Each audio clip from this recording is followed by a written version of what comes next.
Bonjour et bienvenue sur Blockchain Addict pour une nouvelle interview. Aujourd'hui, nous sommes en compagnie de Maxime Gay. Il est CEO et cofondateur de Cyborg.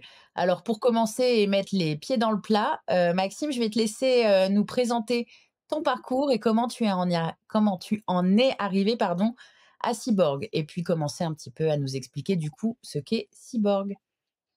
Oui, bien sûr. Déjà, merci beaucoup Magali et Antoine de me recevoir aujourd'hui. Pour faire très simple, moi j'ai commencé, et on verra tout à l'heure que finalement j'y suis encore un petit peu, mais j'ai commencé dans l'immobilier avec ma famille. Et moi, je me suis très vite pris de passion par tout ce qui était montage fiscaux, stratégie d'entreprise, financement et comment finalement on gère une entreprise. Par la suite, j'ai été regarder deux grands domaines pour me diversifier. Donc, l'un, le private equity, donc tout ce qui est tout ce qui est investissement dans les sociétés non cotées.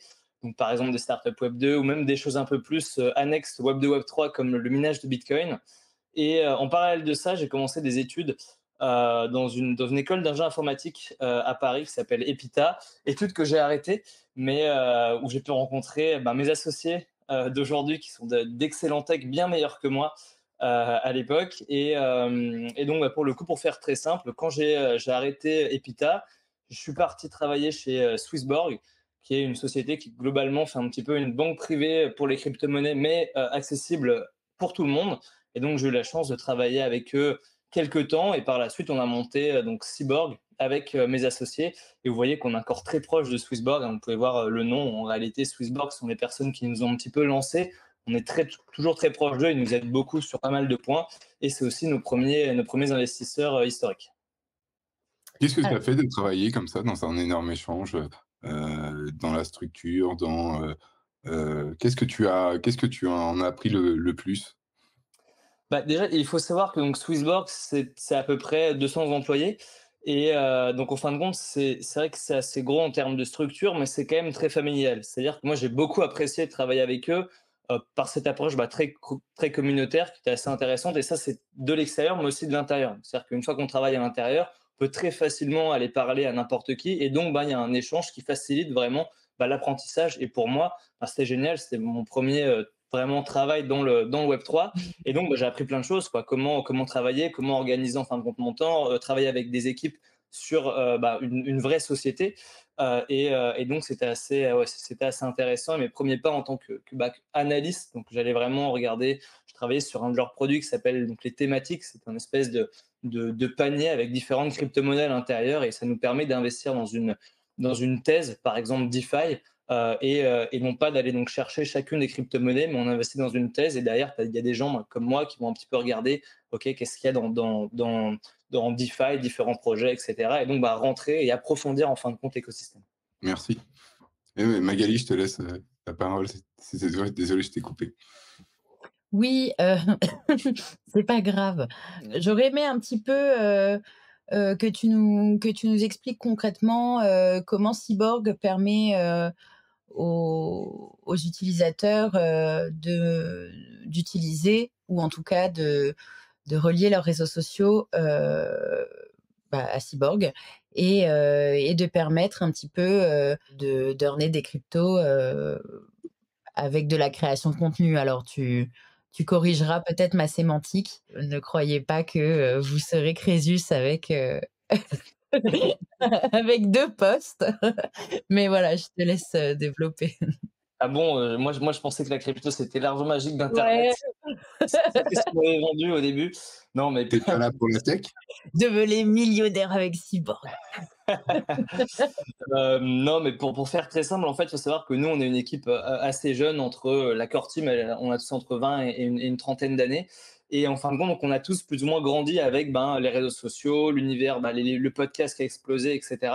Et en fin de compte, nous, ça nous tient vraiment à cœur de travailler en fait ce côté consumer, ce qu'on appelle le consumer crypto, hein. C'est tout ce qu'on peut voir, tout ce qui peut toucher énormément de personnes via la crypto-monnaie. On peut penser tout ce qui est SocialFi, donc on va penser tout ce qui est réseaux sociaux décentralisés comme Lens, Farcaster. On peut penser au gaming aussi, et on peut penser de façon un peu plus générale à toutes les IP, donc toutes les propriétés intellectuelles comme disons les Pudgy Penguins. Et en gros, nous, ça c'est un domaine qui nous passionne, comment onboarder plus de gens dans l'écosystème.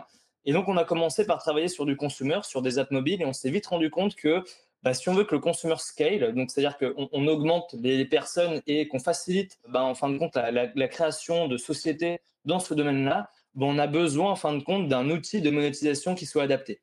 Mmh. Et cet outil, en fin de compte, bah, on l'a nous-mêmes créé, donc c'est Cyborg. Et tout simplement, en fin de compte, aujourd'hui, si on regarde un petit peu disons, le spectre de la monétisation, si moi je crée une application mobile, ben, au niveau de ce spectre-là, je vais peut-être avoir des moyens de sub classiques comme on pourrait avoir avec Spotify, donc je paye une souscription. Je peux avoir peut-être des modèles Web3 où je vais avoir des frais sur les transactions. Donc, par exemple, disons Friendtech, où ben là, ça peut être très rémunérateur pour la société en question si c'est très spéculatif et qu'il y a beaucoup de transactions et de volume. Et de l'autre côté, il y avait la pub traditionnelle. Et en fait, la pub traditionnelle, ben, c'est très bien, mais il y a un gros problème, c'est que s'il n'y a pas de grosses KPI, donc de grosses données, ben, ça ne nous permet pas de monétiser en fin de compte la visibilité associée et de vendre de la pub, disons. Et c'est là que nous, on s'est dit, OK, ben, en fin de compte, on peut changer ça. Et ben, comment faire? C'est très simple. Où est-ce qu'il y a le plus de valeur sur le consumer? C'est l'attention. On ne peut pas directement tokeniser l'attention. Donc, ce qu'on a fait, c'est qu'on a tokenisé la visibilité sur notamment sur ce qu'on appelle des publishers. Ça peut être des sites web, ça peut être des médias, des newsletters, etc. Donc, on a tokenisé la visibilité sur ces espaces pour en faire une nouvelle classe d'actifs. Donc, c'est-à-dire qu'on dit, OK, aujourd'hui, les gens peuvent en effet acheter des parts d'une société, ils peuvent acheter des tokens, pourquoi pas. Et là, maintenant, l'idée, c'est qu'on peut acheter de la visibilité sur des sites web, des newsletters, des DApps, etc. Donc ça, l'intérêt, c'est on ramène deux types de valeurs, en fin de compte, associées à la visibilité, associées à un site web. Ça va être la visibilité actuelle. Combien de personnes regardent mon site aujourd'hui? Mais j'ai aussi une exposition à la visibilité future. C'est-à-dire, OK, qu'est-ce qui va se passer dans 3 mois? Combien de visibilité j'aurai? Ce qui fait que même si moi, aujourd'hui, je crée une application et qu'en fait, j'ai pas de trafic aujourd'hui, ou du moins pas de trafic, pas assez pour que ce soit monétisable, eh ben, je vais quand même pouvoir vendre cet espace, disons, sur 1 an. Et en fait, le vendre quand même aujourd'hui, et les gens vont venir ben, de acheter cet actif et donc pouvoir venir spéculer sur la visibilité future. Et peut-être que dans 6 mois, ils pourront revendre cet espace de pub, un peu comme si j'avais acheté un terrain immobilier que je vais revendre plus tard. Et donc, ils vont tout simplement spéculer sur cette visibilité potentielle future. Et donc ça, c'était un petit peu toute la thèse de départ. Et c'est pour ça qu'on a créé Cyborg. Et comment vous estimez les revenus que doivent payer l'entreprise par rapport au trafic que ça va lui régénérer et voir le clic final sur le lien que le client voulait? Ouais, bah ça, c'est un point qui est très intéressant et c'est une question qui est très complexe parce qu'en fait, déjà, il faut différencier deux choses. Le sponsoring et l'advertising, donc la publicité classique. La publicité classique, en effet, elle est très attachée à toutes ces données, le CPM, enfin, toutes ces données un peu techniques de combien de personnes ont été cliquées sur la bannière de pub, etc. Et de l'autre côté, on a ce qu'on nous on appelle plus le sponsorship qui a un effet plus indirect. Donc, c'est-à-dire, on va moins regarder le nombre de clics qu'il y a eu, etc., ou le trafic qu'il y a eu sur un site, même si ça reste des données très importantes. Le problème de ces données aujourd'hui, c'est que notamment le trafic sur les sites, en fait, c'est très difficile d'estimer le trafic exact. Et donc, nous, aujourd'hui, ce qu'on fait, c'est qu'on se réfère à ce que un média ou un publisher, donc un site web ou une newsletter, vont nous donner comme data. Mais par contre, en fin de compte, ça, c'est vrai aussi dans le Web 2. Aujourd'hui, il y a assez peu de manières d'être assez sûr, OK, il y a exactement tant de trafic. Sur ce trafic, combien sont des vrais utilisateurs? Est-ce que c'est des utilisateurs uniques? Est-ce que c'est des bots? Et ça, c'est très difficile. Donc ça, c'est quelque chose que l'on n'adresse pas aujourd'hui. On commence à réfléchir à des choses, mais c'est beaucoup trop tôt pour en discuter. Mais ça, c'est tout un pan qui est très intéressant, mais que nous, on n'adresse pas aujourd'hui. Donc on se réfère uniquement à ce que les médias ou nos publishers vont nous donner comme données. Et après, de l'autre côté, on a donc les gens qui vont venir acheter ces espaces de pub, qui vont pouvoir regarder ces données-là. Et une fois qu'ils ont acheté, l'intérêt, en fin de compte, c'est donc le prix en fin de compte que les sponsors payent pour acheter un encart publicitaire. Ce Mmh. prix-là, finalement, c'est un prix qui est donné par le média ou par le publisher en général. Donc, c'est-à-dire, par exemple, là, on a récemment intégré Cryptost. C'est Cryptost qui sont venus nous voir, qui se sont dit, OK, voilà, on va déjà faire un premier test sur 1 mois, donc une période assez courte. Et en fin de compte, c'est simple. Nous, on a tant de personnes qui viennent on envoie notre newsletter à tant de personnes. Sur ce tant de personnes, il y a tant qui ouvrent. Et donc, on touche tant de personnes. Et donc, après, il y a des chiffres dans l'industrie aujourd'hui par personne touchée, combien ça devrait coûter. Et donc, ça, c'est ce qui a, ça a été le Personne prix. ne note ces chiffres, hein. Les chiffres sont justes, hein. À chaque fois sur Internet, à chaque fois, c'est comme les blockchains qui disent on a fait tant de transactions, on va plus vite et tout, mais si tu peux faire des choses, en tout cas pour doubler tes transactions ou inciter les gens à faire un claim, et du coup, bah, c'est sûr que ton activité va augmenter sur ta chaîne. Enfin voilà, aussi les chiffres, à chaque fois, je m'en méfie. Du coup, pour vous, ça Bien doit être sûr. important aussi de vérifier que les chiffres que Cryptost vous disent soient à peu près cohérents, je suppose, Ouais, euh, ouais. que vous, que vous regardez. Bien sûr, mais ça, encore une fois, pour le moment, bah, nous, en fin de compte, on va avec des gens qui sont globalement, avec qui on a confiance, avec qui on a l'habitude de travailler. Maintenant, c'est vrai qu'aujourd'hui, et ça, c'est vrai même si on enlève l'aspect Web3, hein, vérifier ces chiffres, c'est un vrai enjeu. C'est-à-dire Mm. qu'aujourd'hui, moi, je connais pas grand monde qui peut me donner avec certitude les chiffres de tel ou tel média ou de tel ou tel, ben, en fin de compte, ouais, site web, etc. Donc, mais ça, c'est quelque chose de très intéressant et c'est un sujet qui est assez complexe, mais peut-être que, suivant comment les choses évoluent pour nous, peut-être que c'est quelque chose qu'on viendra aussi aborder à un certain moment, quoi. Et par exemple, tu peux nous décrire du coup l'offre là que j'affiche à l'écran de Cryptost. Là, je vois pas mal de détails. Donc, du coup, est-ce que tu peux nous décrire enfin, comment ça marche, qu'est-ce qu'il faut regarder aussi, et après bah, le processus. Ouais, bah, très bien. En fin de compte, donc ce qui s'est passé, c'est que donc Cryptos a en fait créé leur offre de façon autonome. Donc c'est-à-dire que c'est eux qui vont pouvoir donner ben, les différentes données qu'il y a par rapport à leurs newsletters, ceux qui vont choisir les royalties qu'ils vont avoir sur le marché secondaire. Donc c'est-à-dire à chaque fois que l'offre va être revendue, parce que quand je dis que c'est une nouvelle classe d'actifs, ça veut dire qu'en effet, la personne qui achète cet espace de pub peut mettre de la visibilité, enfin peut mettre de la publicité, pardon, mais ça veut dire qu'elle a aussi un asset. Donc c'est un actif qu'ils vont pouvoir ensuite revendre sur le marché secondaire, à l'avenir qu'ils pourront louer, etc. Et donc bah, c'est pour ça qu'on a une partie royalties, comme on pourrait retrouver sur des NFT. Donc pour faire très simple, là on voit donc c'est leur newsletter quotidienne qui a 4 espaces de pub. Donc là c'est le numéro 1 sur 4. Que bah, ça va durer. Les gens qui achètent cet espace ont la propriété pour un mois, donc du 17-09 au 17-10. Et en fin de compte, bah là, il y a ensuite une description qui est réalisée par Cryptost de ben, combien ils distribuent d'emails. Donc là, on voit 5000, le nombre d'ouvertures en moyenne, le clic d'ailleurs moyen, etc. Et donc ça, c'est des données que eux nous fournissent, hein. On n'est pas garant de ces données-là. Oui, bien sûr. Euh, Ah, mais c'est Pardon. normalement ils sont bons, hein. Normalement, tout le monde normalement donne les vrais chiffres. Mais ouais, Donc ok. là, tu n'as pas d'intérêt Bah oui, tout à fait. Non, non, c'était. à piper tes résultats, hein. Mm. Ouais, ouais. Bah, de toute façon, sinon, les sponsors vont le voir. Et comme, encore une fois, on est sur un marché, en fait, ici, c'est le marché qui va faire le prix. Et donc là, par exemple, il y en a un en vente. On voit qu'il y a eu, qu'il y a eu quelques espaces vendus. Et par exemple, là, on Oui. voit, alors, oui, sous forme d'enchères, évidemment, en caisse. Alors, je sais pas comment tu le retrouves, mais par exemple, Dinovox en a pris un. Ouais, Euh, exactement. Ben, en fait, nous, c'est très simple. Donc, ça, c'est quelqu'un qui a acheté l'espace de pub et qui oui. l'a remis en enchère. Et donc, ça, c'est quelque chose qui, Et, demain, si c'est vendu, la personne qui rachète cet espace de pub-là, eh ben, pourra l'exploiter et deviendra propriétaire pour le temps restant, quoi. et il peut mettre n'importe quoi. Du coup, après, c'est quoi les filtres que vous utilisez pour, parce que je suppose que il y a des projets où c'est borderline, ou après il Oui, y a quand alors même là-dessus, les j'avais. conformités, C'est Excuse-moi, ça. Magali.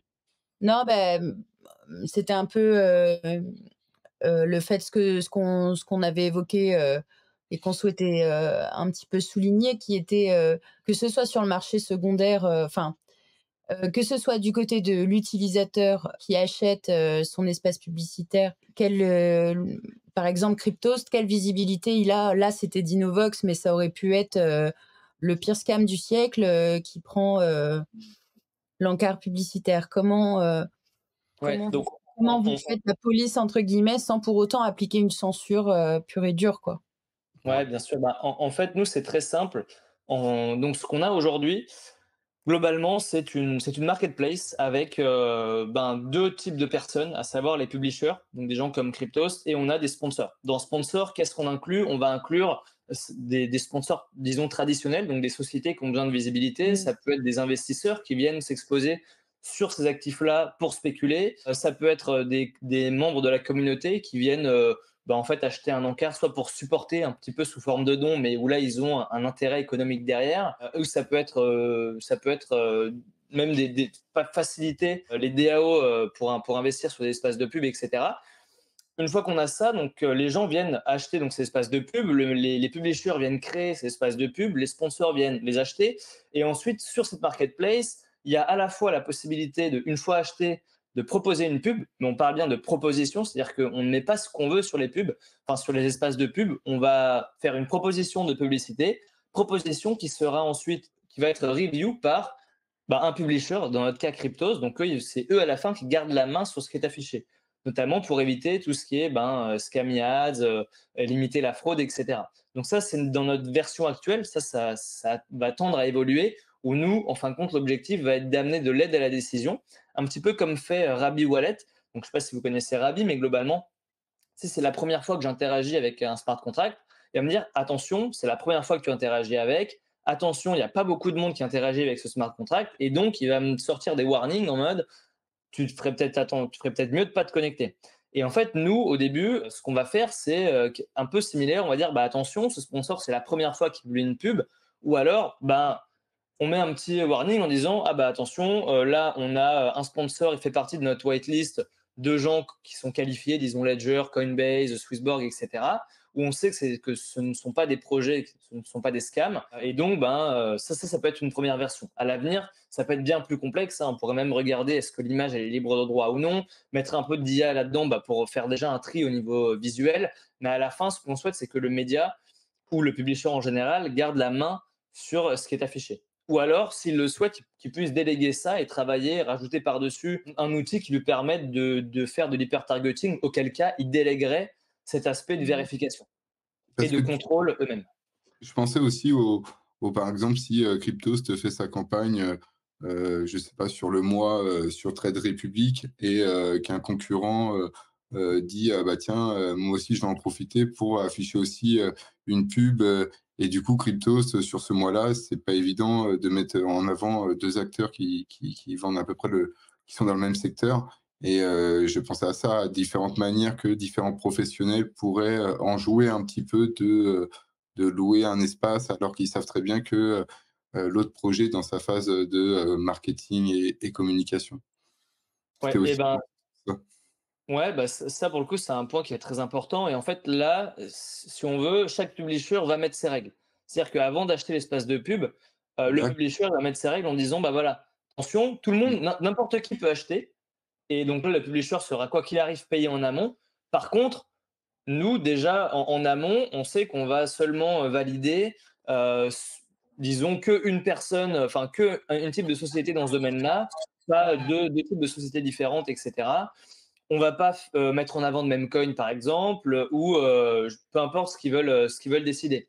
Et après, il peut y avoir aussi des publishers qui s'en moquent et qui disent, en fin de compte, c'est le free market. Si tu es Trade Republic et que tu veux pas avoir d'autres acteurs similaires, tu rachètes tous les espaces de pub. Et en fait, donc ça, après, chaque publisher peut gérer ça comme il le souhaite. Ok. Alors, si on imagine un monde où il y a des publicités cyborg partout, comment OSEF la concurrence, du coup, ou pas? Là, je pousse un peu à l'extrême. Non, mais bien sûr. Après ça, demain, en fin de compte, encore une fois, c'est chaque publisher qui pourra, en fin de compte, qui pourra mettre ses propres règles en disant, moi, je sais pas, sur tel encart, je sponsorise tel événement. Sur tel événement, je peux avoir, je veux au minimum trois personnes différentes, enfin disons trois sociétés différentes. Si je veux pas qu'une des sociétés ait le monopole, et en fin de compte, je peux faire en sorte que même si la société qui a le monopole rachète tout, elle puisse que mettre sa pub une première fois. Et donc derrière, pour le publisher, de toute façon, d'un point de vue monétisation, ça reste pertinent parce qu'il y a eu un achat. Mais comme on différencie l'achat et la publication de publicité, c'est deux éléments bien différents. Et par rapport à Google AdSense, ou par exemple de mettre une bannière directement avec un référal d'un échange, avec directement un bonus qui est vu avec l'échange, ou est-ce que tu concurrences aussi ces solutions qui sont aussi plus simples, peut-être moins complexes, mais moins Web3? Est-ce que tu les concurrences quand même? On n'a pas. Alors, c'est une très bonne question parce que Google AdSense, notamment, c'est vraiment des géants. Est-ce qu'on peut dire qu'on les concurrence? Je ne pense pas. En fin de compte, nous, vraiment, la thèse, c'est vraiment de se dire on ne vient pas refaire de la publicité programmatique. Au contraire, nous, on est compatible avec des gens qui font ça, que ce soit Web 2 ou Web 3. Nous, en fait, on est vraiment la couche d'en dessous où on vient créer une classe d'actifs en tokenisant la visibilité. Ça c'est vraiment ce que nous, on fait. Maintenant, en effet, ce qu'on fait, à la limite, ça peut être vu comme, en fin de compte, une mise à jour, une mise à niveau du modèle de sponsorship classique où on peut trouver notamment des médias qui, eux, font, en gros, à la main, vont chercher des sponsors, les reviews à la main, font une due diligence, etc. Là, en effet, on vient pour améliorer ce modèle-là. On n'a pas vocation à venir en compétition avec des modèles qui font de l'hyper-targeting. C'est-à-dire que nous, et ça c'est bien différent, un AdSense ou les modèles d'hyper-targeting en général, par rapport aux données utilisateurs, ils vont mettre de la publicité ciblée. Nous, on ne vient pas faire de publicité ciblée, en tout cas pas nous dans notre version 0, disons, où on est tout seul. Par contre, on peut avoir des modèles où on vient s'intégrer avec un partenaire. Ça pourrait être du size, ça pourrait être des gens qui, en fin de compte, ont globalement plus de données sur les utilisateurs, disons Anima. Et là, on pourrait imaginer un flow où, OK, je suis sur, disons, un site web. La personne vient connecter son wallet. Une fois que la personne a connecté son wallet, et ben, en fait, on pourrait faire différentes actions pour voir qu'est-ce qu'il y a dans son wallet, qu'est-ce que la personne a fait, et à partir de là, faire de la publicité ciblée, mais ce serait avec un partenaire et pas nous-mêmes. Et puis sur Google AdSense, tu peux aussi, la puissance, mais suivre le nombre de liens qui a été cliqué ou le nombre de personnes à terminer l'action, alors qu'on pourrait faire la même chose, mais un coup que les personnes ont connecté leur wallet, là après tu peux voir Bien sûr. l'interaction qu'ils ont eue, mais tant qu'ils l'ont pas connecté, c'est pas pareil. Okay, ouais, Exactement. Et surtout, on est compatible avec des solutions d'analytics pour avoir ce genre de données-là. Même si nous, dans notre version actuelle, qui est une version, on est encore dans un stade assez jeune au niveau de la société, on n'a pas encore ces données-là directement avec Cyborg. Par contre, on est déjà compatible avec d'autres outils qui pourraient venir se plug par-dessus pour donner ce genre d'analytics, quoi. Et une des grosses différences aussi qu'il faut quand même mentionner avec ce que fait Google, c'est surtout, en effet, Google, ils vont mettre de la pub. Par contre, la vraie différence, c'est que nous, et c'est surtout côté du sponsor à ce moment-là, c'est que le sponsor, c'est plus une dépense, mais c'est un investissement. Il achète un espace de pub, un espace qu'il va pouvoir revendre, potentiellement relouer à l'avenir. Là, on a même des discussions avec certains protocoles pour potentiellement, est-ce que je ne peux pas utiliser cet asset pour le mettre en collatéral et faire un prêt à côté. Donc vraiment, on tu n'as parle pas d'une peur avec ces choses quand même illiquides? c'est comme Il y a pas de les profondeur, il y a pas de profondeur. Du coup, tu vois, c'est un peu comme les gens qui me disent: «Ouais, je vais acheter un bout de montre, en NFT et tout». C'est bien beau. Alors oui, c'est un peu à toi, sur le papier. Dans la vraie vie, tu la détiens pas, c'est du virtuel. Et après, le jour où tu dois revendre tout de suite faut vendre au prix du floor. Donc le floor, moi, ça reste entre guillemets. Puis après, il faut ressortir et faire les swaps et alors puis, tu la vois? grosse différence, alors c'est vrai, hein, c'est-à-dire que ça c'est un problème inhérent à toutes les classes d'actifs qui sont assez peu liquides comme les NFT. Ce qui se passe, c'est que là, on est sur un actif qui a une valeur réelle dans le sens où c'est lié à du trafic réel sur un site web, etc.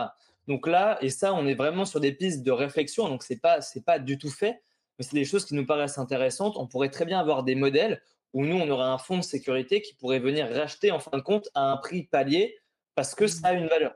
Contrairement à un NFT qui des fois peut être extrêmement spéculatif, là, en effet, il y a une part de spéculation, mais il y a surtout une valeur réelle. C'est-à-dire aujourd'hui, combien un sponsor est prêt à payer pour avoir de la visibilité sur tel site web. Et ça, aujourd'hui, c'est probablement l'une des valeurs qui, déjà, est là. Enfin, je veux dire, aujourd'hui, tout le monde est sur Internet. Donc, c'est quelque chose qui ne va pas s'arrêter. C'est réel, à moins que demain, un site web s'arrête. Quelqu'un, en effet, s'il avait vendu des NFT, c'est un peu un cas particulier. Mais sinon, il y aura toujours une valeur liée à cette visibilité. Et c'est une des valeurs les plus importantes dans notre écosystème aujourd'hui, quoi. Et donc ça, on pourra toujours nous le racheter, ou il y aura toujours des gens pour le racheter. Même si en effet c'est pas liquide directement, il y aurait des moyens potentiels pour en fin de compte racheter ça. Probablement pas au prix le plus haut, hein, mais il y aura un prix minimum qui serait potentiellement garanti parce qu'il y a une valeur qui est obligatoire, quoi. Mais encore une fois, on est vraiment sur des phases de réflexion et de recherche sur ça parce qu'en effet, c'est très complexe, notamment pour ces problèmes de liquidité-là, hein. Mais en tout cas, c'est là, quand on dit qu'on crée une classe d'actifs, c'est là où on veut aller, quoi. C'est la vision que nous, on a de, OK, en fin de compte, on tokenise des biens immatériels. Et ça, c'est quelque chose qui, d'ailleurs, on pense, va beaucoup évoluer et on en aura de plus en plus. Alors, des biens immatériels, il y en a quelques-uns, mais l'attention pour nous, est un des plus importants, quoi. Et il n'y a pas de token cyborg encore, ou il n'y en a pas? Il n'y en a pas encore, il y en aura probablement un à un moment parce que, bah, c'est très intéressant. Si vous avez l'occasion de lire quelques articles d'un fonds d'investissement qui s'appelle Variant, ils ont fait de très bons articles notamment sur les marketplaces, nous, c'est des gens qu'on regarde beaucoup. Ils créent pas mal de valeur à ce niveau-là et en fin de compte, donc le token, il aura plusieurs intérêts dans notre cas et notamment, bah, c'est expliqué un peu plus en profondeur dans certains de leurs articles. Pourquoi c'est intéressant sur un modèle de marketplace? Parce que nous, on est une marketplace, hein, avec tout simplement notre offre, ce sont les publishers, par exemple les médias, et la demande, ce sont les gens qui vont publier de la pub. Et donc, on met en relation ces gens-là et on a une marketplace pour ça. Donc, notre token, il va avoir deux grands intérêts. Le premier, il va J'ai être sur l'impression que les marketplaces que je vois sur les différents écosystèmes qui se créent, c'est pour ça que j'ai réagi, par rapport à ça, c'est parce que, quand tu vois la marketplace de, l'écosystème Starknet ou au tout début, hein, ceux qui ont connu OpenSea, Rarible qui a complètement, voilà, ça n'a pas marché. Tous ces projets-là ont eu un token. Vous, je vois que c'est en USDC les paiements et parfois je trouve ça bien et je me dis à chaque fois un projet, avant de sortir un token, est-ce qu'il y a un besoin de gouvernance? Est-ce que le projet peut s'en passer? Et parfois, je trouve qu'un coup que le projet a lancé son projet, alors oui, ça lui permet d'avoir accès à pas mal de choses, mais parfois, ça peut en fait lui attirer les foudres de l'autre côté quand les gens finalement perdent ou finalement, voilà, mais Non, mais c'est désolé de mais t'avoir. c'est mais mais c'est un très bon point et ça a été un point de réflexion assez important chez nous, hein. C'est-à-dire qu'en effet, est-ce que le projet peut fonctionner? Oui. Maintenant, le token va permettre des choses très précises, et améliorer certains points. Et pour revenir sur les exemples que tu citais, tout à l'heure, aujourd'hui, la majorité des tokens, pour moi, en effet, ne servent à rien. Si on prend, je pense, si on prend CoinMarketCap, 90 des tokens servent probablement pas à grand chose. C'est pour ça d'ailleurs qu'on voit différentes choses arriver, hein, comme chaque application tend à faire aussi sa propre chain pour rajouter des utilités derrière. Je pense à Frentech, on peut penser à plein d'autres. On voit aussi ce genre de choses où en fait, ok, enfin, je sais pas s'ils se rendent compte ou si c'est pas d'une plus grande roadmap, mais globalement, rajouter des utilités à un token, ça peut être des choses qui viennent aussi plus tard pour ces projets-là. Mais si c'est bien fait, il y a plein de questions, que ce soit légal, que ce soit en fait, où est la valeur? Ça, c'est une vraie question. Où est la valeur et que font les gens une fois qu'ils ont une fois qu'ils ont des tokens? Quels avantages ils ont? Sachant que la gouvernance, oui, c'est bien, mais aujourd'hui, si on regarde les gens qui votent avec un token, ils n'ont pas un token pour la gouvernance. Je crois que c'est Mmh. moins de 5% des gens qui hold un token votent avec. Donc, c'est clairement pas pour ça, même si en effet, la gouvernance est un point. Mais il y a d'autres éléments qui sont bien plus intéressants qui pourraient faire pourquoi un token est intéressant. Dans notre cas, il y a deux grands sujets pour le token.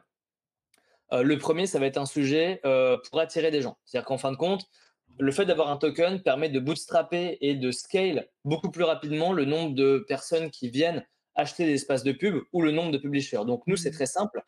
Dans notre tokenomics, on a une part qui est réservée à la communauté. Cette part-là, elle va être émise de façon, va y avoir une émission mensuelle qui va être dégressive. 90%. 90% du camembert.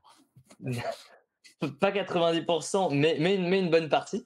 Et en fin de compte, l'idée, c'est que va y avoir une émission dégressive, un petit peu comme Bitcoin, où bah, au début, il va y avoir beaucoup de tokens qui vont être émis. Oui.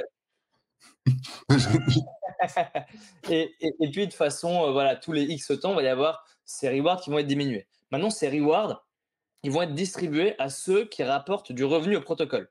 Donc, qui sont les gens qui nous rapportent du revenu? C'est les gens qui, globalement, il y a deux types de personnes, les vendeurs et les acheteurs. Le vendeur, ça peut être un publisher, par exemple, disons, dans le cas Cryptos, et l'acheteur, ça va être les personnes qui vont racheter ces espaces de pub ou même après les revendre sur le marché secondaire. On peut avoir potentiellement une troisième type de personne qui vient au milieu. Ce serait un peu, il jouerait le rôle du parrain et permettrait la mise en relation entre un sponsor et un publisher. Ça pourrait être, par exemple, les agences de marketing. Donc, en fait, notre modèle, il incentive notamment les publishers à travailler avec nous. Il incentive les sponsors à venir acheter des espaces de pub, à faire du volume dessus, ce qui veut dire ramener de l'argent à ces publishers. Et il incentive aussi les gens qui vont nous aider à aller trouver des sponsors et des publishers. Par exemple, les agences de marketing, qui, dans notre vision, vont tendre à être un petit peu des agences immobilières. On pourrait imaginer un monde où les agences de marketing vont pouvoir acheter des espaces de pub et se placer sur différents écosystèmes. Et quand eux, ils ont des clients qui viennent les voir en mode ah bah, nous, on aimerait bien une campagne ciblée tel et tel type de personnes, ben là, ils mettent ça à disposition. Et donc, l'idée, c'est que le token, il sert en fonction des revenus que les gens nous rapportent. Imaginons si Antoine et Magali, vous êtes les seuls à avoir acheté et vendu ce mois-ci des espaces de pub, et ben vous êtes les seuls responsables des revenus générés à notre protocole, et donc l'émission sera répartie entre vous deux. Et donc ça, en fin de compte, c'est ce qui est intéressant, et c'est pour ça que ça booste, en fin de compte, ça booste l'attraction sur Ouais, le mais protocole. vous préférez pas donner en USDC? Non, ça, on va... Non, Parce non. que Mais DIDWEX, tu vois, DIDWEX aussi, tu vois, maintenant, il y a de plus en plus de récompenses qui se font de différentes. Et c'est ça aussi que j'aime bien dans bien sûr, ouais, ouais. Et plus de protocoles qui rémunèrent en différents tokens, ce qui permet aussi de pas aussi se concentrer que sur ton token et forcément un reward. Et un reward égale une revente si tu as besoin de payer ton élec ou la cantine de ton fils. Et, euh, et voilà, tu vois, donc quelque ouais, chose que tu as obtenu et par le fruit de ton travail. et c'est très bien que tu dises ça parce que c'est notre point numéro 2.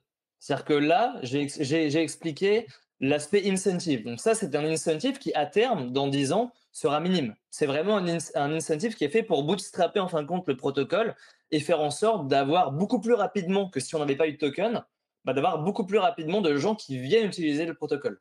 Donc ça, c'est un mécanisme qu'on retrouve en DeFi. Si on prend un protocole de prêt et d'emprunt décentralisé, bien souvent, au début, quand ce protocole sort, eh ben, il va y avoir des incentives sur des pools ou même leur token est bien souvent utilisé pour diriger en fin de compte la liquidité des gens. Si moi, je veux quelqu'un mettre beaucoup d'argent dans une pool A, eh ben, je vais mettre plus de rewards et donc les gens vont venir plus remplir la pool A. Et donc, ben, nous, en fin de compte, c'est un peu le même modèle. Et le deuxième gros pilier, c'est une fois que les gens ont du token, bah, à quoi ça va servir? C'est bien très bien, une fois que j'ai mon token Cyborg, c'est bien, mais qu'est-ce que je vais en faire? Et c'est là que bah, tu as commencé en fin de compte à donner des éléments de réponse sans forcément le vouloir. Et en effet, ben, c'est un modèle qui va être inspiré un peu de ce que DYDX peut faire. Donc là, l'idée, c'est quand moi j'ai le token Cyborg, je vais pouvoir venir le locker ou même venir mettre de la liquidité dans des pools, qui est une forme en fait indirecte de bloquer ce token. Et en fait, quand les gens vont faire ça, ils vont s'exposer à une partie de nos revenus.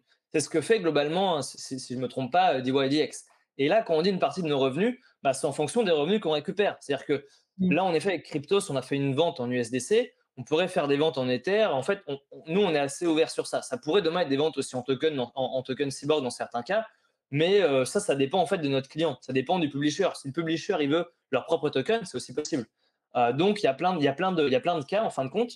Et Parfois, oui, je trouve que c'est plus facile, tu vois, par rapport à un prix, comme la volatilité est quand même, est pas mal, hein, sur la crypto, quand on achète quelque chose, même en Ethereum, ou, après on est obligé de raisonner avec un prix en dollars et parfois les entrants ou les gens qui c'est pas facile au tout début, alors que quand c'est en USDC comme actuellement, bah, je trouve que c'est beaucoup plus simple. Au moins, on se met une tranche, une échelle, alors que, même si on paye avec, 0,10 Ethereum, et bah, on parle à l'instant T, mais demain, il peut être moins cher. Donc, voilà, je pense que parfois, et surtout avec un token où il y a de l'inflation, bah, souvent les prix ont tendance à aller vers le bas et pas aller ouais. vers le haut. Non, mais je suis tout à fait d'accord et c'est pour ça que nous, c'est quelque chose en fait, c'est un choix qu'on laisse à nos publishers.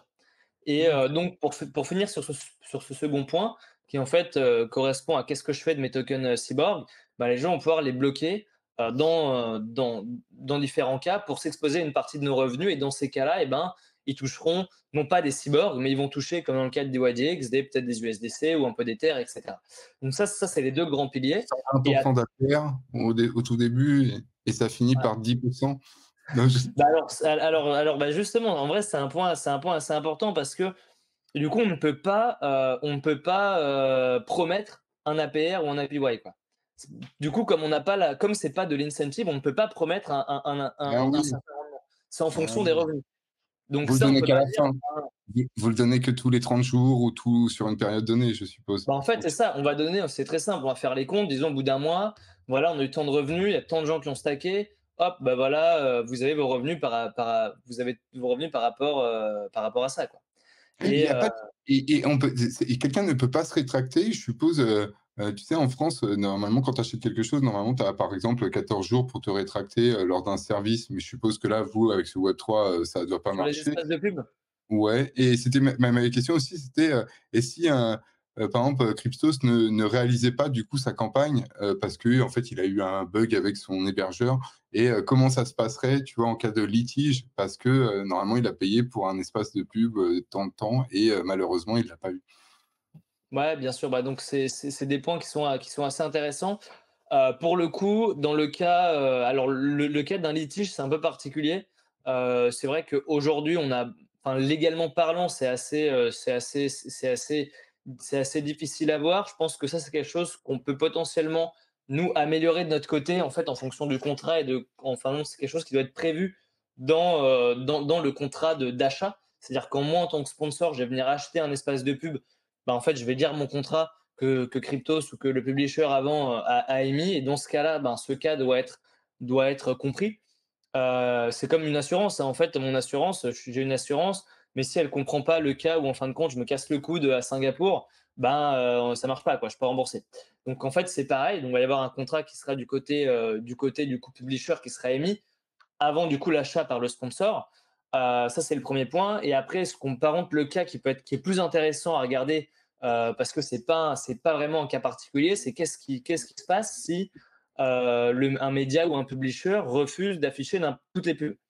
Et donc ça, c'est un cas qui est intéressant, parce qu'en fin de compte, comme tout est on-chain, c'est-à-dire que c'est transparent.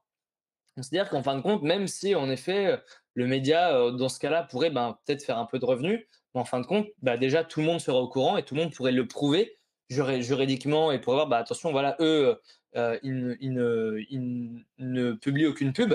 Et donc, à partir de là, les encarts sur le marché, bah, ils ne vaudraient plus rien. Et donc, en fin de compte, ce n'est pas du tout dans leur intérêt économique de faire ça. Et donc, l'offre et la demande régulent, en fin de compte, ce genre de choses. Et comme on a une transparence associée, ça permet d'éviter ce genre de choses.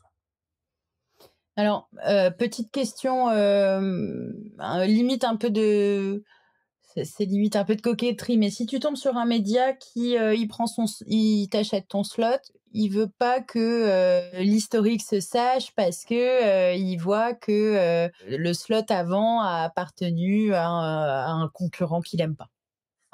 Voilà.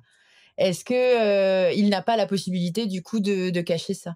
Il a pas le choix? Ouais, bah, alors en fait, c'est un peu nous globalement, si quelqu'un a acheté un espace de pub avant, on va voir qu'une adresse a acheté un espace de pub. Je vais pas voir, qui se cache derrière l'adresse, quoi. C'est-à-dire que nous, on va pas dire: Oui, «Ah c'est bah» pas nominatif. Enfin, voilà, c'est nominatif. ça. Mmh En mh. fin de compte, on dit pas: «Ah ben, en fin de compte, avant Cryptost, Si, c'est» sur Lens, heu tu auras un pseudo. Non. Sur Lens, Non, mais vous c'est allez pas la même chose. Alors c'est oui, parfait, ça me permet d'embrayer, je savais un peu où je voulais en venir et ça me permet un peu d'embrayer sur, une des parties de l'interview qu'on avait préparée qui était, autour de 2 partenaires que vous avez puisque vous travaillez avec, Lens, on l'a dit, on a parlé, également de Farcaster, justement, j'aurais aimé un peu parler d'Anima et est-ce que c'est, votre partenariat avec Anima qui permet, de prouver, la légitimité des users et des détenteurs de slots, publicitaires? donc c'est très intéressant. Tu as cité 3 sociétés que moi j'aime beaucoup. Peut-être déjà pour faire un point sur Lens et Farcaster, pour ceux qui ne connaissent pas, c'est ce qu'on appelle, en fait, donc c'est des réseaux sociaux, décentralisés. En réalité, c'est un peu plus, c'est ce qu'on appelle des graphes sociaux. Globalement, l'idée, ça va être quoi? Ça va être d'avoir de façon digitale, toutes les interactions qu'on fait sur un réseau social. Donc tout ce qui va être like, commentaires, posts, et cetera, bah, en fait, de les avoir de façon, en gros, d'avoir ça sur, bah, entre guillemets, sur la blockchain et d'avoir la propriété, en fin de compte, sur ces points-là. Et donc ça, c'est ce que globalement font Lens et Farcaster. Et donc eux, en fin de compte, donc c'est un, voilà, c'est un graphe social, comme Facebook est un graphe social, hein, qui eux, ils ont une forme digitale de toutes les interactions sur leur réseau social. Et par-dessus, des gens peuvent venir créer des applications mobiles, un Instagram-like, un LinkedIn-like, toutes ces applications-là en utilisant la base de données d'utilisateurs de Lens ou de Farcaster. Donc, si par exemple, moi, bon, je suis sur Lens, j'ai 1000 abonnés et j'ai 500, il y a 500 personnes que je suis, et ben en fin de compte, si je vais d'une application à une autre sur Lens, je vais garder cette même base de followers Mmh. et de following. Et donc ça, c'est ce que ces apps peuvent permettre. Et donc, c'est des nouveaux formats de réseaux sociaux globalement, où en théorie, il y a plus de transparence, il y a des moyens de monétisation qui sont plus intéressants, plus de propriété sur le contenu. Donc, si je me fais bannir, en réalité, je ne peux pas vraiment me faire bannir parce que je peux aller sur un autre réseau social ou même Sur créer le mien. sur la monétisation, je pense que quand même, X est meilleur, hein. Parce que j'ai testé Lens, je pense que ça manque encore la masse adoption Le et même mais c'est pas le même âge Clairement, et la même taille. on non, est non et puis et même sur la transparence limite, en fait, au début, j'étais vraiment bullish et tout et je me suis rendu compte qu'on associait en fait, on doxait, à limite ton compte en banque et parce qu'évidemment, il y a nos actifs, parfois perso, on les associe à des wallets et en fait, parfois, on n'en crée pas assez ou on ne fait pas assez de barrières entre les transactions et en fait, malheureusement, je trouve que, c'est limite, plus facile, pour une société de récolter, les données, via, ces alors que sur Facebook, il restera limité, il devra payer et tout, alors que là, on a carrément, parfois des sommes, les anciennes transactions. Voilà, en parfois, je fait, trouve que c'est tellement on transparent que parfois, limite trop, hein, en ayant testé non, là-dessus. mais c'est vrai, hein. C'est-à-dire qu'il y a des gros avantages, il peut y avoir des désavantages. Ce qui est sûr, c'est qu'aujourd'hui, on est à un stade très, c'est vraiment le début de ces réseaux sociaux décentralisés, que ce soit Farcaster ou Lens. Ce qui est sûr, c'est qu'on reste libre de lier ou pas nos wallets, de recréer un wallet, pour ça, bon voilà, il peut y avoir plein de cas particuliers où on peut justement on peut vouloir ne pas associer, d'autres wallets qu'on a pour éviter de révéler, notamment si quelqu'un Mais remonte ça demande un boulot. nos wallets. Ça demande une réflexion de plusieurs jours, parfois limite, Bien parce que sûr, souvent on s'inscrit comme ça, souvent tac tac, on relie nos premiers métam alors qu'on se rend pas compte qu'en fait on donne on énormément donne de beaucoup de ouais, bien sûr. Mais en fait, ça, c'est parce qu'on a un niveau de maturité qui est pas assez important. Parce qu'en réalité, si on veut toucher du retail, le retail, il va jamais venir lier son wallet, en fait. Il va le créer sur le en fait, en créant son compte sur le réseau social, c'est là qu'il va le créer, quoi. en Et donc c'est pour accompte. ça mais c'est parce qu'on a une phase qui est assez peu mature pour le moment et c'est normal, enfin, on doit passer par ces phases-là, et clairement, il y a encore très peu de monde, hein. Il y a pas du tout d'adoption. La monétisation, en fin de compte, en effet, quelqu'un qui a voilà, en fait, on n'a pas les mêmes ratios d'utilisateurs, donc forcément, la monétisation, c'est pas pareil, mais la monétisation est intéressante au niveau des différents outils qu'ils ont. Au niveau de, voilà, tiens, je vais pouvoir minter, mon post peut devenir directement un NFT qui peut être acheté, je peux avoir de différents incentives, etc. Et donc, il y a pas mal de choses qui sont assez intéressantes, notamment comme les frames. Nous, hein, on s'est intégré avec Farcaster, on peut monétiser des channels sur Farcaster via, en fait, via ce qu'on fait, en utilisant leur technologie des frames. Et donc, en fait, c'est ça qui est intéressant parce que ça offre beaucoup plus de flexibilité en fait, à développer des choses sur leurs réseaux sociaux, un petit peu comme ce que faisait Twitter à l'époque, où en fin de compte, il y a beaucoup de features de Twitter aujourd'hui qui en fait avant ont été faites par des projets annexes ou voilà parce que Twitter était beaucoup plus open, quoi. Donc voilà, ça c'est pour Farcaster et Lens. Et de l'autre côté, Anima, où on est au début de ce partenariat avec Anima, mais c'est très intéressant ce qu'ils font. Pour un peu de contexte, donc derrière Anima, on a Synapse. Synapse, historiquement, ils font tout ce qui est KYC, AML, donc tout ce qui va être procédure de vérification d'identité, de tout ce qui va être pour lutter contre le blanchiment d'argent, etc.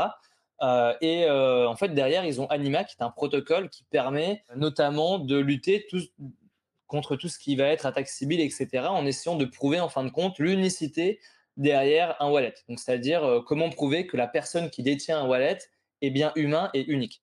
Et donc, ils ont un modèle qui permet de mettre sa tête face à sa caméra, d'en récupérer un hash qui est en gros disons, une espèce de bout de code avec lequel on ne peut pas revenir à sa Mmh. tête. Donc, si moi, en fait, je vous donne mon hash, vous ne pouvez rien en faire. Par contre, si moi, je remets ma tête de face à ma caméra, je retrouverai toujours ce même hash, enfin, donc ce même bout de code.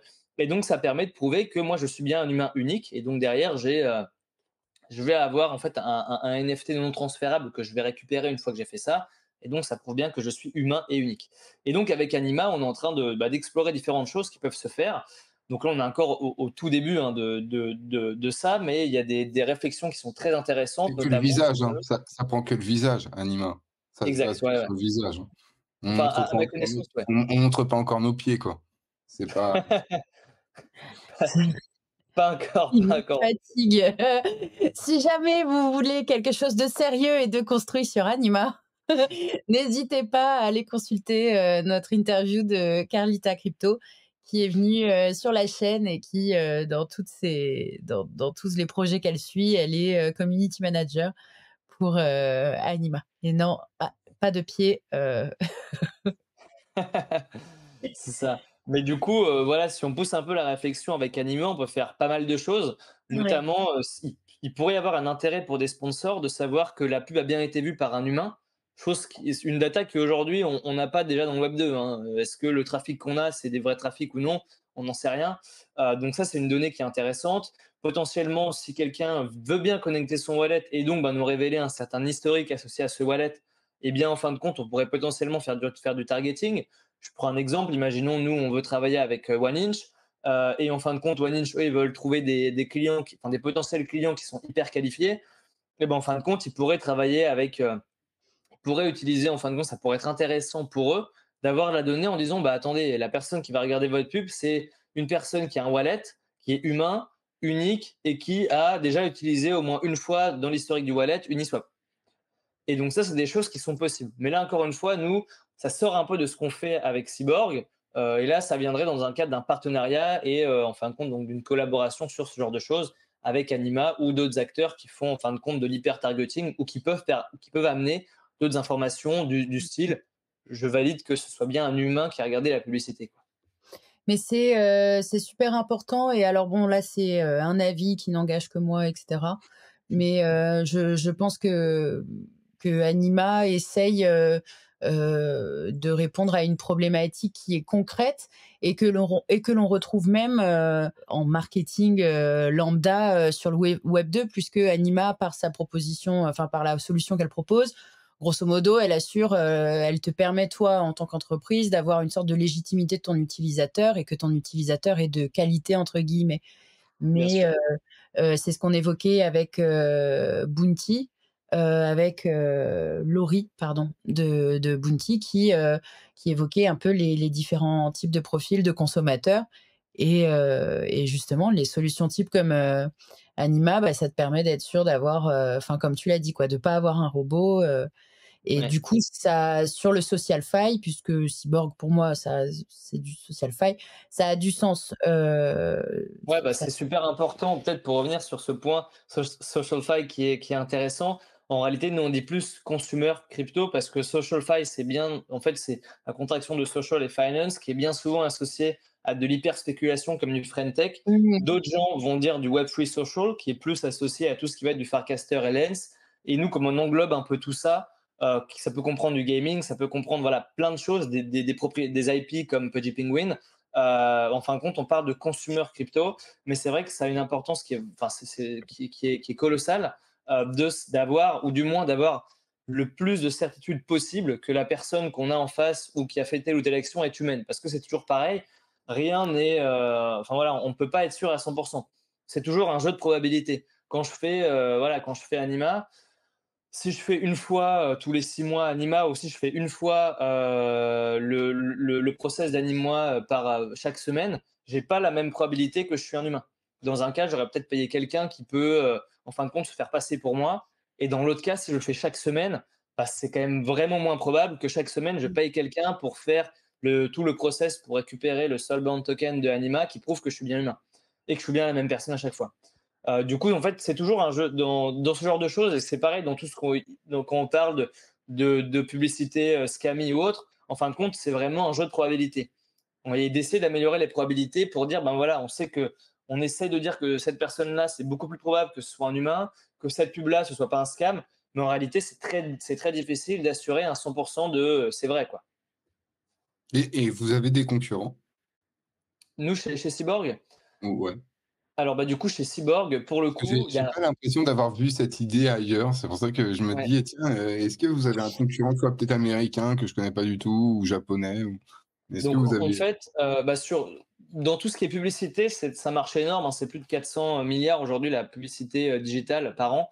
Donc, c'est énorme. Il y a plein de gens, il y a plein d'acteurs, soit sur l'analytics, que soit sur l'hyper-targeting. Et donc, sur ces segments-là, qui sont différentes verticales qu'on a, bah, en effet, il y a des concurrents.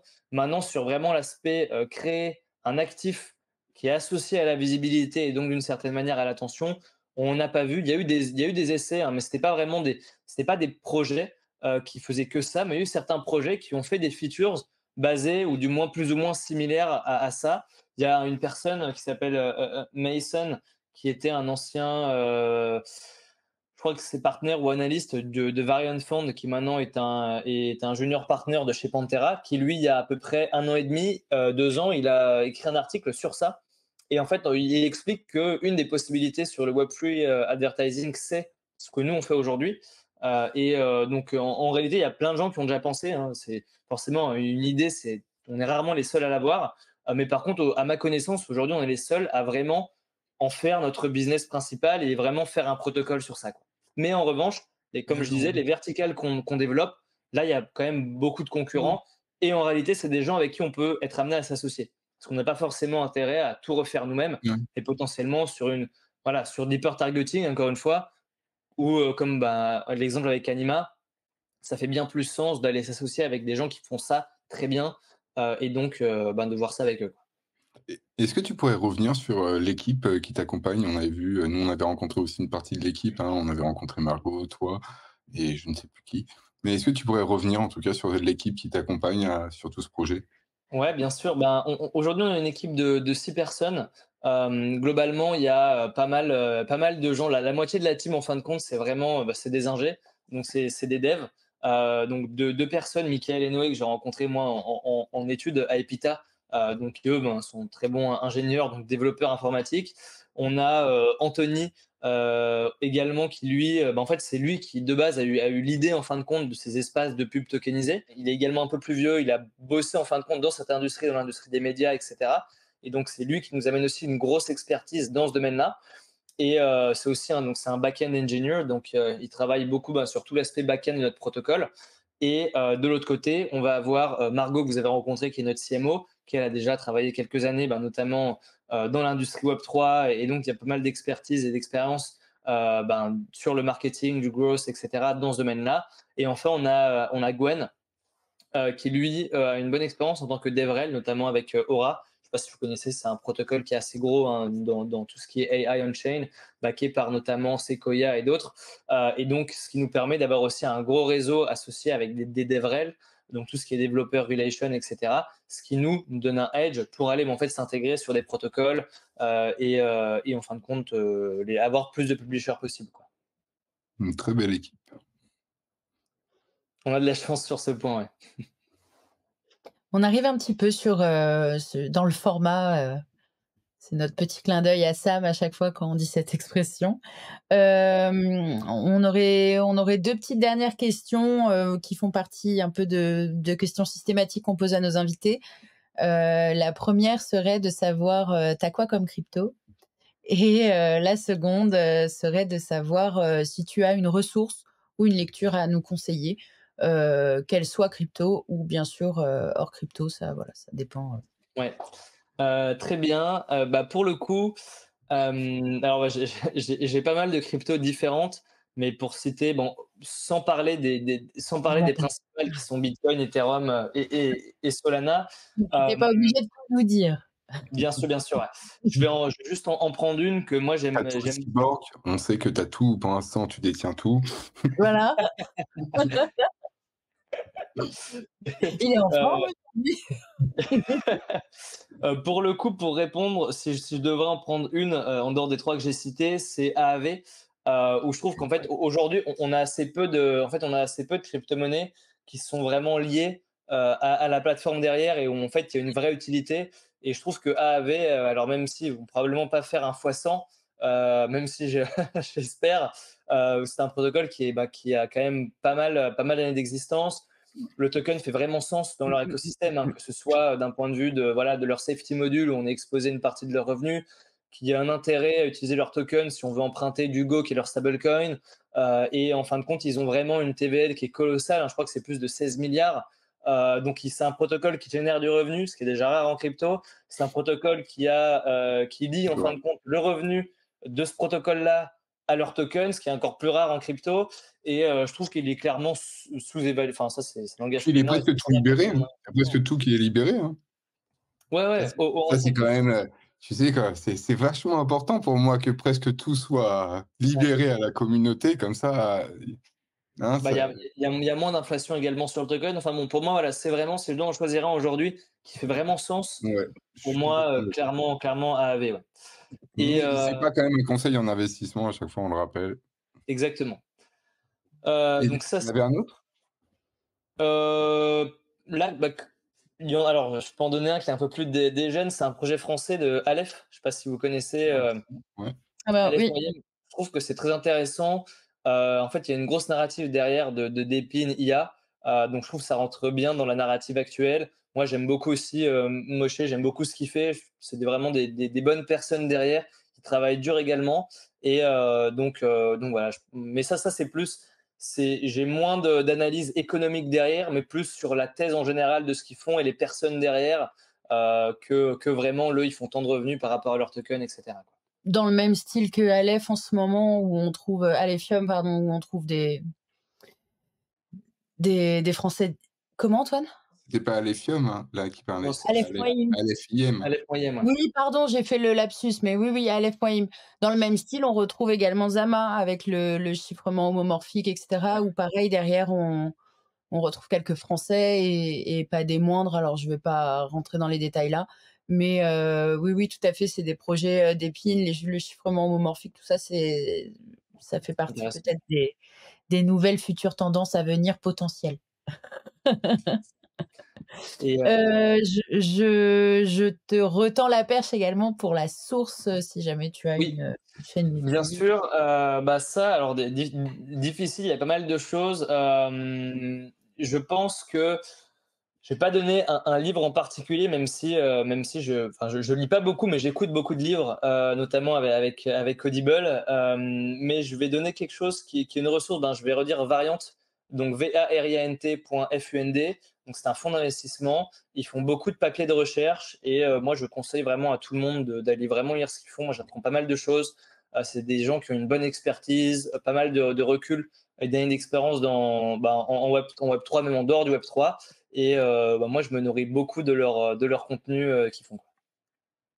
Eh ben super, même, je vais aller checker ça moi aussi. Eh ben, merci beaucoup, Maxime, d'avoir accepté de répondre à nos questions. Puis on invite toutes les personnes à s'abonner et à liker la vidéo s'ils ont aimé. Merci, Maxime. Merci pour l'invitation.